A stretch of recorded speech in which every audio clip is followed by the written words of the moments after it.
ગુજરાતના 8 મેયરને મુખ્યમંત્રી ભૂપેન્દ્ર પટેલે તેડું મોકલાવ્યું છે। 8 મનપા કમિશનરને પણ હાજર રહેવા માટે સૂચના આપવામાં આવી। સ્ટેન્ડિંગ કમિટી ચેરમેનને પણ હાજર રહેવાની સૂચના આપવામાં આવી। તો સીએમની અધ્યક્ષતામાં આજે બેઠક મળશે। આજે બપોરે 12 કલાકે તમામને હાજર રહેવા માટે સૂચના અપાઈ। મનપાના વિકાસ કાર્યોની સમીક્ષા માટે બેઠક યોજાશે। Associate editor Sonal Anadkat phone line પર જોડાઈ ગયા છે। સોનલ, શું વિગત આવી છે?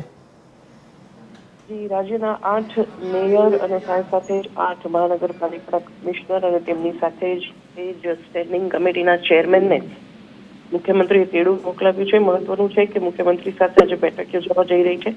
મુખ્યમંત્રીની અધ્યક્ષતામાં મળનારી આ બેઠકમાં બપોરે 12 કલાકે મળશે આ બેઠક, જેમાં ખાસ ઉપસ્થિત રહેવા સૂચના આપવામાં આવી છે। ખાસ કરીને હવે જ્યારે નવું વર્ષ નાણાકીય વર્ષ જે છે, ખાસ કરીને બજેટ સત્ર હવે જે શરૂ થવા જઈ રહ્યું છે, બજેટ સત્ર બાદ નાણાકીય ફાળવણી જે તે મહાનગરપાલિકા હોય કે નગરપાલિકા અલગ અલગ વિભાગોને કરવાની થતી હોય છે।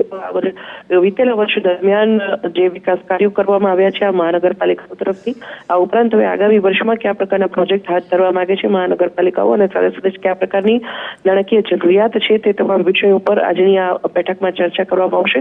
એટલે કહી શકાય કે જે નાણાં આયોજન છે તેમાં તેમજ જે વિકાસલક્ષી કામગીરી અત્યાર સુધીમાં થઈ છે મહાનગરપાલિકાની, તેની એક સમીક્ષાના ભાગરૂપ આજની આ બેઠક આયોજિત થવા જઈ રહી છે, જેમાં 8 મહાનગરપાલિકાના મેયર, સ્ટેન્ડિંગ કમિટી ચેરમેન અને મ્યુનિસિપલ કમિશનરને હાજર રહેવા મુખ્યમંત્રી તરફથી સૂચના અપાઈ છે। ધન્યવાદ જાણકારી માટે।